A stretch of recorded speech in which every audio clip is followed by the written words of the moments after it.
लोगों का physics class के यूट्यूब चैनल पर स्वागत करता हूँ। पिछली क्लास में हम लोग संधारित्र के बारे में पढ़े थे, उसकी धारिता के बारे में पढ़े थे, तो संधारित्र के बीच में धारिता कितनी आई थी, इन सब चीज़ के बारे में पढ़े थे, उसका विभवांतर पढ़े थे। आज हम नेक्स्ट क्लास स्टार्ट करने जा रहे हैं परावैद्युत यानी डाई इलेक्ट्रिक के बारे में। डाई इलेक्ट्रिक क्या होता है, सबसे पहले हेडिंग लगा देते हैं परावैद्युता। हम इसे क्या बोलते हैं, परावैद्युता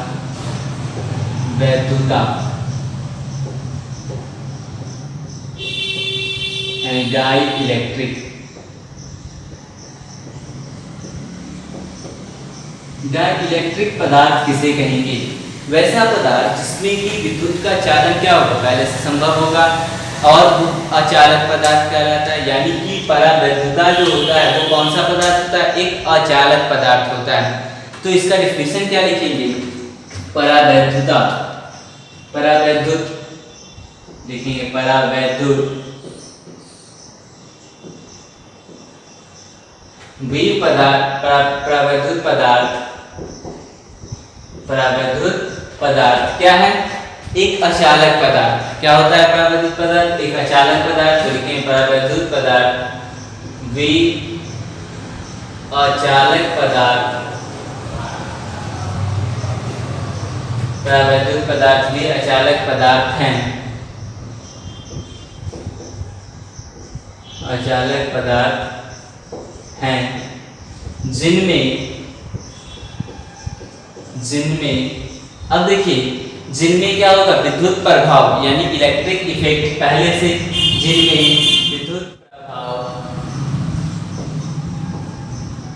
विद्युत प्रभाव यानी कि इलेक्ट्रिक इफेक्ट, विद्युत प्रभाव बिना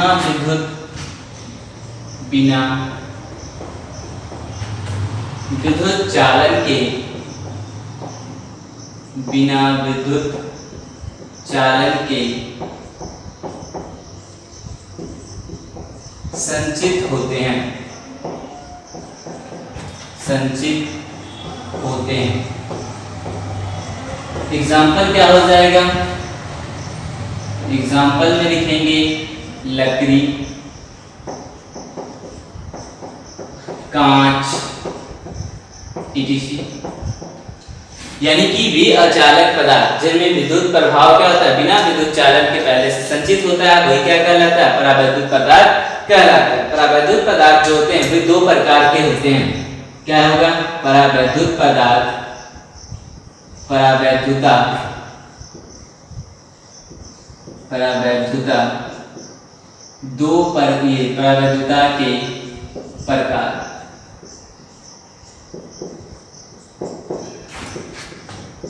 टाइप्स ऑफ डाइलेक्ट्रिक। परावैद्युत कितने प्रकार के होते हैं, दो प्रकार के होते हैं। पहला एक समझ लीजिए, पहला हो गया, पहला हम लिखेंगे पोलर यानी ध्रुवीय, ध्रुवीय परावैद्युता।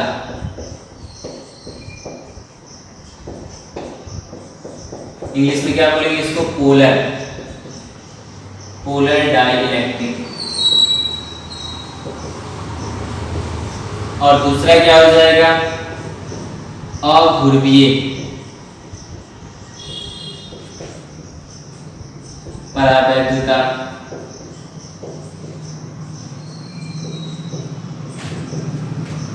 यानी non polar, non polar dielectric. चलिए समझते हैं इसको क्या होता है पोलर और नॉन पोलर। पहला देखिए, पोलर जो होता है यानी दो बिंदु, इसे हम ये क्या कर सकते हैं, विद्युत द्विध्रुव भी कर सकते हैं। जैसे एक एग्जांपल लेते हैं HCl, HCl में हम अगर इसको लिखेंगे, H के पास प्लस चार्ज यानी प्लस और Cl पे क्या होता है माइनस, Cl पे माइनस, H पे प्लस साइन, Cl पे माइनस साइन, और इन दोनों के बीच, ये दोनों के बीच जो दूरी होती है ये अल्प दूरी होती है। ये दूरी क्या हो गया? अल्प दूरी। यानी इस अल्प दूरी के कारण एक पे प्लस चार्ज होता है और एक पे क्या होता है? Minus charge. यानी प्लस चार्ज का केंद्र जो होता है वो अलग होता है, माइनस चार्ज का केंद्र जो होता है वो क्या होता है? अलग होता है। इन दोनों के बीच की अल्प दूरी होती है। तो अल्प दूरी याद कीजिए, प्लस चार्ज और माइनस चार्ज एक दूसरे के बीच की अल्प दूरी को क्या बोलते थे? उससे बना निकाय हो जाता था विद्युत द्विध्रुव। तो यहाँ पे ये भी क्या है? विद्युत द्विध्रुव का काम करेगा। यानी जिसपे प्लस चार्ज है उसपे क्या हो गया? Minus charge. तो हम कह सकते हैं कि ध्रुवीय परावैद्युत किसे कहेंगे? HCl एक क्या है? ध्रुवीय परावैद्युत। यानी कि जिसके प्लस चार्ज और माइनस चार्ज क्या होंगे? अलग अलग केंद्र पर स्थित होंगे। और अध्रुवीय किसे कहेंगे? जिसका कि प्लस चार्ज और माइनस चार्ज दोनों का केंद्र क्या होगा? सेम बिंदु होगा। दोनों का चार्ज का जो बिंदु होगा H2 लिखें। तो H2 हम जैसे लिखें तो H2 H और H, इन दोनों का जो आवेश है यानी कि धन आवेश और ऋण आवेश का केंद्र जो होगा वो क्या होगा? सेम पॉइंट होगा इन दोनों के बीच, यानी सेम पॉइंट पे। तो ये जो हो गया, ये हो गया आपको अध्रुवीय परावैद्युत, और ये क्या हो जाएगा?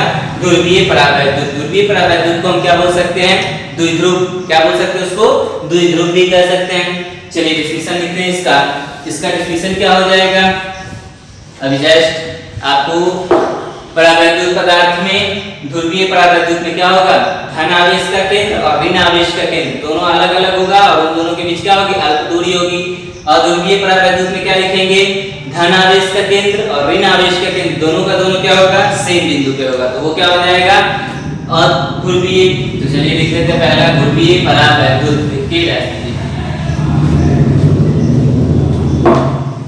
लिखिएगा वैसा परावैद्युत पदार्थ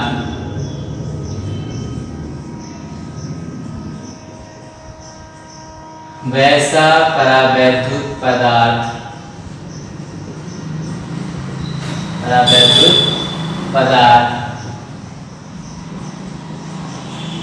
जिसमें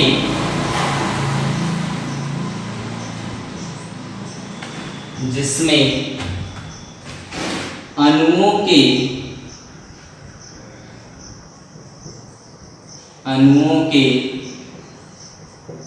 धन आवेश का केंद्र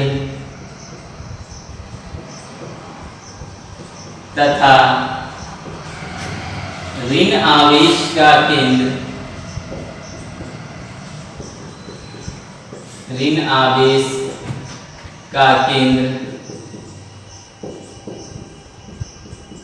धन आवेश का केंद्र और ऋण आवेश का केंद्र दोनों क्या होगा?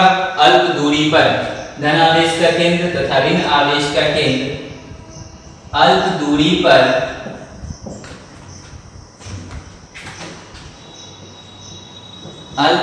पर हो ध्रुवीय परावैद्युत पदार्थ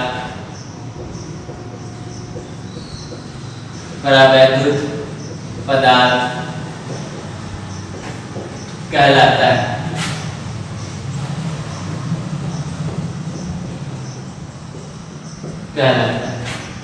जैसे एग्जांपल क्या हो जाएगा?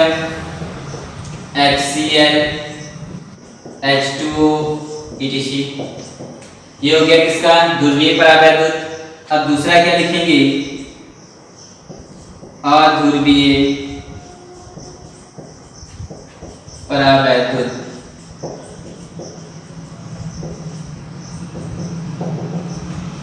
क्या डेफिनेशन हो जाएगा इसका?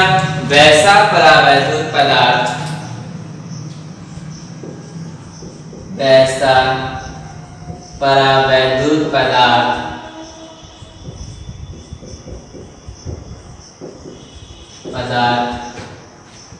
जिसमें धन आवेश का केंद्र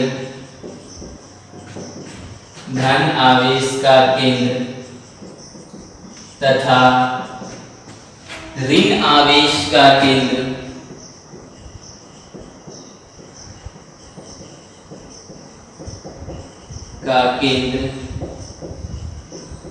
एक ही बिंदु पर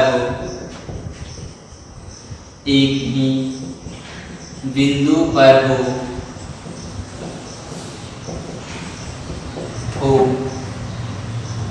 ध्रुवीय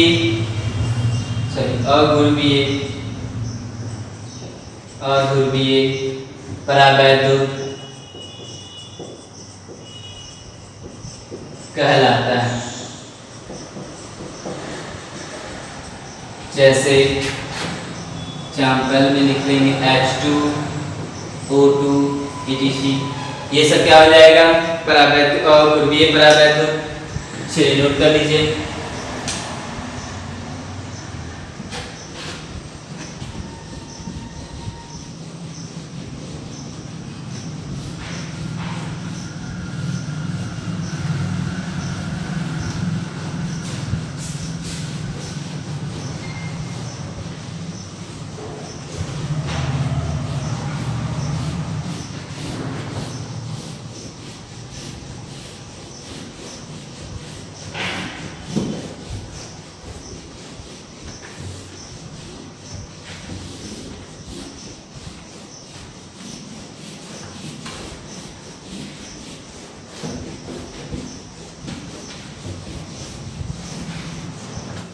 चलिए नेक्स्ट देखते हैं हम ध्रुवन यानी पोलराइजेशन। क्या होता है ध्रुवन? किसी परावैद्युत को बाहरी विद्युत क्षेत्र में रखने पर इसके प्रति एकांक आयतन में उत्पन्न विद्युत आघूर्ण को, यानी कि किसी विद्युत क्षेत्र में रखने पर उसके प्रति एकांक, जो भी विद्युत क्षेत्र है उसके प्रति एकांक आयतन में उत्पन्न जो होता है, यानी प्रति एकांक आयतन में उत्पन्न विद्युत आघूर्ण यानी विद्युत द्विध्रुव आघूर्ण को ही क्या बोलते हैं? परावैद्युत का ध्रुवन कहते हैं। इसे हम वेक्टर P द्वारा सूचित करते हैं। तो P बराबर P नेट बाई V, यानी कि P क्या है यहाँ पे? ध्रुवन, और जहाँ P नेट क्या है? परावैद्युत में उत्पन्न नेट विद्युत द्विध्रुव आघूर्ण, और V क्या है? आयतन है। अब देखिए ध्रुवन की दिशा हमेशा बाहरी विद्युत क्षेत्र की दिशा में, जो उसकी दिशा होती है वो बाहरी विद्युत क्षेत्र की दिशा इधर होती है, उसके बाहरी दिशा में होती है। तो ध्रुवन की दिशा बाहरी विद्युत क्षेत्र की दिशा में होता है। ध्रुवन कैसी राशि है? एक सदिश राशि है। ध्रुवन कैसी राशि है? सदिश राशि है। ध्रुवन घनत्व किसे कहते हैं? ध्रुवन घनत्व यानी ध्रुवन का जो परिमाण, यानी ये जो मैग्नीट्यूड होता है उसी को क्या बोलते हैं? हम ध्रुवन घनत्व कहते हैं। P = V net by V। अब नेक्स्ट आता है परावैद्युत नियतांक यानी डाइलेक्ट्रिक कांस्टेंट किसे कहते हैं? तो किसी परावैद्युत को बाहरी क्षेत्र में यानी बाहरी विद्युत क्षेत्र में रखने पर हवा या निर्वात में विद्युत क्षेत्र का परिमाण, उसे हम क्या चीज सूचित करते हैं? हवा या निर्वात में विद्युत क्षेत्र का परिमाण जो होता है उसे एप्सिलॉन नॉट, और परावैद्युत में परिणामी विद्युत क्षेत्र का परिमाण उसे हम क्या चीज से सूचित करते हैं? एप्सिलॉन से। क्या चीज से? एप्सिलॉन से। के अनुपात को परावैद्युत नियतांक कहते हैं। इसे के या ER यानी एप्सिलॉन R द्वारा सूचित करते हैं। तो K = क्या हो जाएगा? देखिए यहाँ पे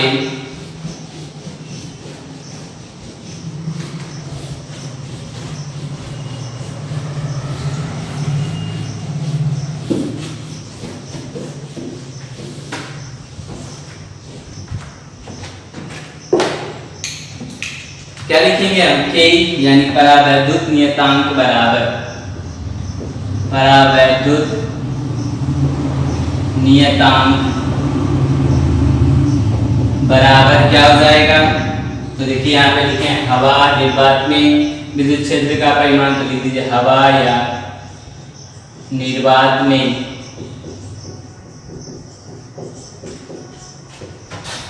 विद्युत क्षेत्र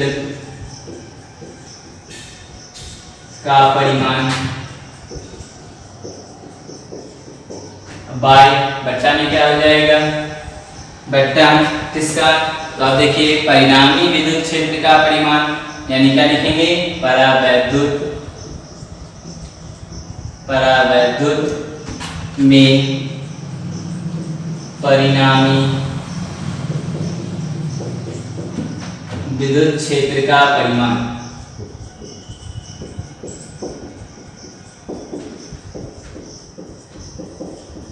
यानी कि क्या हो जाएगा?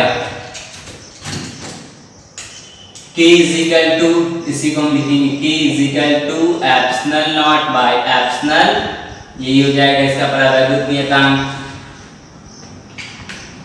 चलिए परावैद्युत नियतांक कैसी राशि है? पॉइंट नंबर फर्स्ट, परावैद्युत नियतांक एक अदिश राशि है। अदिश राशि है। पॉइंट नंबर 2 क्या हो जाएगा? परावैद्युत का इसका नियतांक का ऐसे ही मात्रक बीमा, तो क्या लिखेंगे? परावैद्युत पदार्थ, परावैद्युत नियतांक का ऐसा ही मात्रक या बीमा नहीं होता है, बीमा नहीं होता है। इसका केवल संख्यात्मक मान होता है। केवल क्या होता है? संख्यात्मक मान होता है, यानी कि K = एप्सिलॉन, और ये भी हवा विद्युत यानी विद्युत क्षेत्र का परिमाण है, ये भी क्या है? विद्युत क्षेत्र का परिमाण। तो दोनों करके क्या होगा? इसका सिर्फ और सिर्फ संख्यात्मक मान होगा। चलिए नोट कीजिए इसको।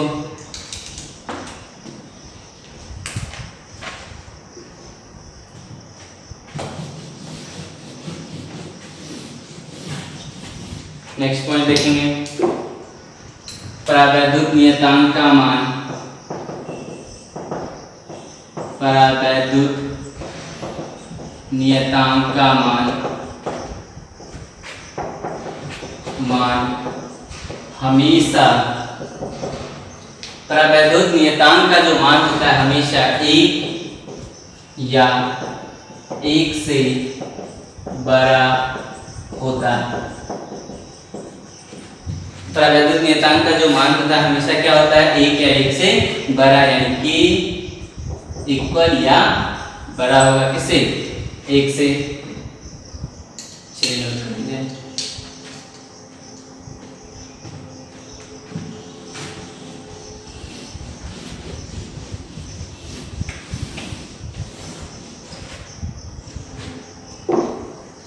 देखिए किसके लिए? हवा या निर्वात के लिए K का मान क्या होता है? हवा या निर्वात के लिए K बराबर होता है किसके? 1 के। यानी हवा निर्वात के लिए K का मान क्या होता है? 1 के बराबर होता है। परावैद्युत पदार्थ के लिए K का मान क्या होता है? 1 से बड़ा होता है। परावैद्युत पदार्थ के लिए क्या होता है? 1 से बड़ा। धातु के लिए क्या होता है? धातु के लिए K का मान होता है इंफिनिटी, यानी K किसके बराबर होता है? इंफिनिटी के बराबर होता है। इसको डायरेक्ट लिख देते हैं बराबर इंफिनिटी, यानी कि धातु के लिए क्या होता है? K का मान इंफिनिटी। हवा या निर्वात के लिए क्या होता है? 1, और परावैद्युत पदार्थ के लिए क्या होता है? 1 से बड़ा। चलिए इसको नोट कर लीजिए। चलिए नेक्स्ट क्वेश्चन देखते हैं। आवेशित संधारित्र में संचित विद्युत स्थितिज ऊर्जा का व्यंजक प्राप्त करें। ये आपको VVI एग्जाम में पूछता है। तो किसी संधारित्र को आवेशित करने के लिए बाहरी बल के द्वारा किया गया कार्य, यानी बाहरी बल के द्वारा कार्य किया जाता है। जैसे मान लेते हैं ये एक संधारित्र है, एक संधारित्र है, और इस पे प्लस Q आवेश, इस पे माइनस Q आवेश।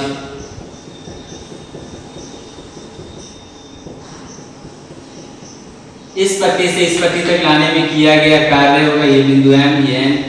किया गया कार्य किया जाता है। तो बाहरी बल के द्वारा किया गया कार्य आवेशित में विद्युत स्थितिज ऊर्जा के रूप में संचित हो जाता है। यानी कि जो हम यहाँ से यहाँ तक लाते हैं वो कार्य करना पड़ता है। वो कार्य क्या होता है? इसमें संचित हो जाता है विद्युत स्थितिज ऊर्जा के रूप में। अब देखिए क्या लिखेंगे? माना, लिखेंगे माना Mn एक समांतर संधारित्र है। Mn क्या है? एक समांतर संधारित्र है जिसकी धारिता क्या है? C है। जिसकी धारिता, इसकी धारिता क्या है? जिसकी धारिता जिसकी धारिता C है। और इसे क्या चीज से आवेशित किया गया है? आवेश Q से। तो संधारित्र को विद्युत आवेश क्या दिया गया है? आवेश Q दिया गया है। तो लिखेंगे संधारित्र को विद्युत आवेश Q से आवेशित किया गया है, यानी विद्युत आवेश Q से इसे आवेशित किया गया है। अब देखिए संधारित्र के दोनों पट्टिकाओं यानी संधारित्र की पट्टिकाओं के बीच का विभवांतर क्या हो जाएगा? इन दोनों के यानी कि संधारित्र पट्टिकाओं के बीच का विभवांतर तो Vm minus Vn is equal to क्या हो जाएगा? आवेश क्या है? इस पे Q है और इसकी धारिता क्या है? C है। तो क्या हो जाएगा? Vm minus V equal Q by C। इसको हम क्या लिख सकते हैं? V लिख सकते हैं। V equal to Q by C। यानी ये क्या निकल गया? इनके बीच का विभवांतर। अब देखिए संगणक पट्टी, ये माइनस चार्ज वाले को संगणक पट्टी से संग्राहक पट्टी तक आवेश को लाने में किया गया कार्य। तो क्या लिखेंगे? संगणक पट्टी N से संग्राहक पट्टी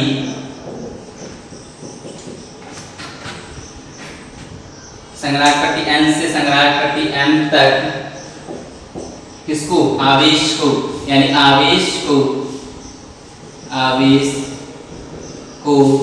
संगणक पट्टी N से संग्राहक पट्टी M तक लाने में बाहरी बल के द्वारा किया गया कार्य। तो कार्य बराबर W एक्सटर्नल। तो W एक्सटर्नल बराबर यानी कि आवेश को इस बिंदु से इस बिंदु तक लाने में किया गया कार्य बराबर फॉर्मूला क्या होगा?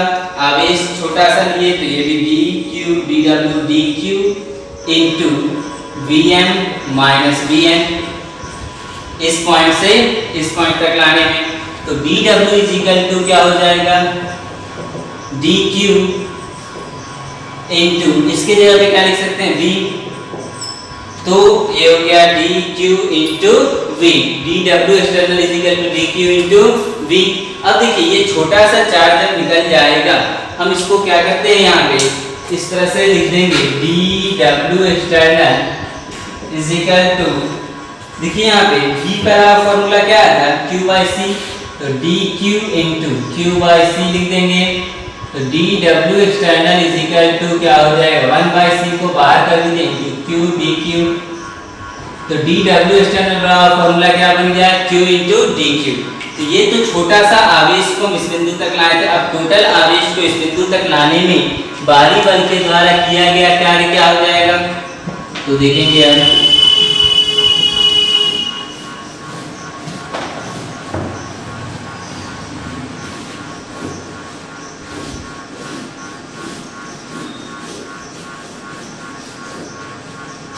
क्या लिखेंगे? विद्युत आवेश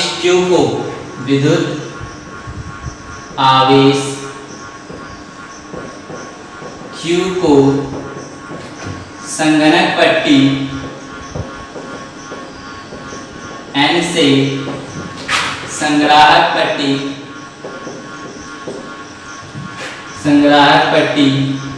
M तक लाने में किया गया कुल कार्य। अब कुल कार्य क्या हो जाएगा? कार्य टोटल निकालना। इंटीग्रेशन dW एक्सटर्नल बराबर integration 1 by C into Q dQ।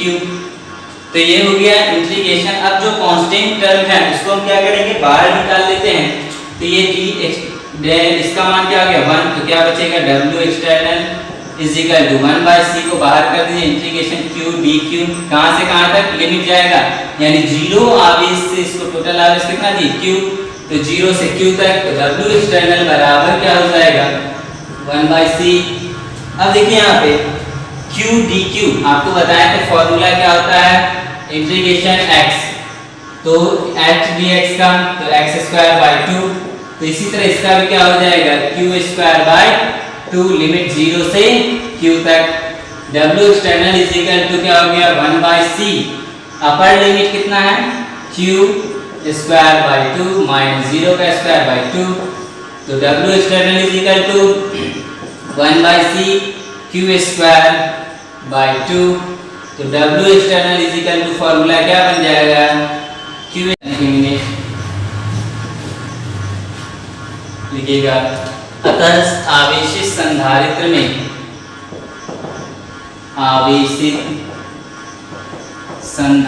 में